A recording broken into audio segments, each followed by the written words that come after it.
मध्य प्रदेश में 25 विधानसभा सीटों और आने वाले समय में होने वाले उपचुनाव को लेकर वंचित बहुजन अघाड़ी पार्टी ने सभी सीटों पर चुनाव लड़ने का ऐलान किया है।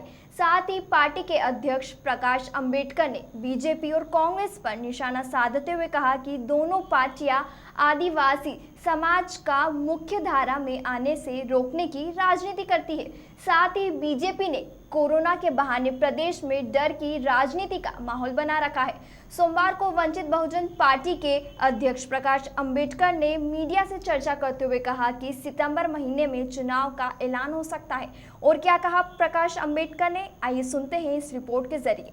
सोमवार को वंचित बहुजन पार्टी के अध्यक्ष प्रकाश अंबेडकर ने मीडिया से चर्चा करते हुए कहा कि सितंबर माह में चुनाव का ऐलान हो सकता है।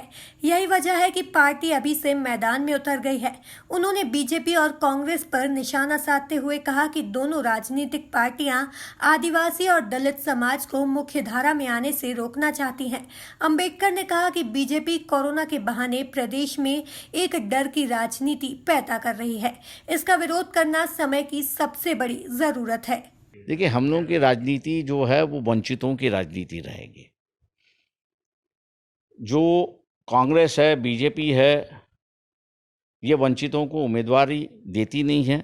सामंतशाही, दमनशाही और सवर्णों को ही उम्मीदवारी वहाँ पर देती है। अगर आरक्षण नहीं होता तो शायद मेरे ख्याल से ना आदिवासी ना शेड्यूल कास्ट जीतता। दोनों पार्टियों ने कभी भी आदिवासी हो, शेड्यूल कास्ट हो, इसको ओपन से उम्मीदवारी दी नहीं है। इसलिए हम लोग का जो पहला मुद्दा जो है, जो समाज और राजनीतिक व्यवस्था के अंदर जो वंचित रहे हैं पॉलिटिकल पावर से, उनको उम्मीदवारी देना, ये पहली हमारी बात है।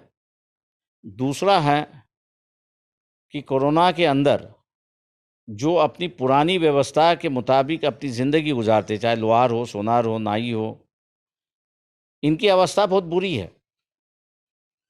बजट के माध्यम से इनकी परिस्थिति बदलना, ये हम लोग मानते हैं।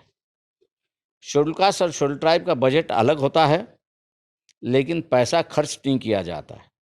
कानून बनाया जाएगा कि शेड्यूल कास्ट और शेड्यूल ट्राइब का जो पैसा है कानूनी तौर से उन्हीं पर खर्चा हो और किसी डिपार्टमेंट में ट्रांसफ़र ना हो। जो कोई सेक्रेटरी या मंत्री उसको ट्रांसफ़र करने की बात करेगा, शायद उस पर क्रिमिनल चार्जेस लगने चाहिए। ये हम लोग जो मुद्दे हैं उसको लेके चल रहे हैं।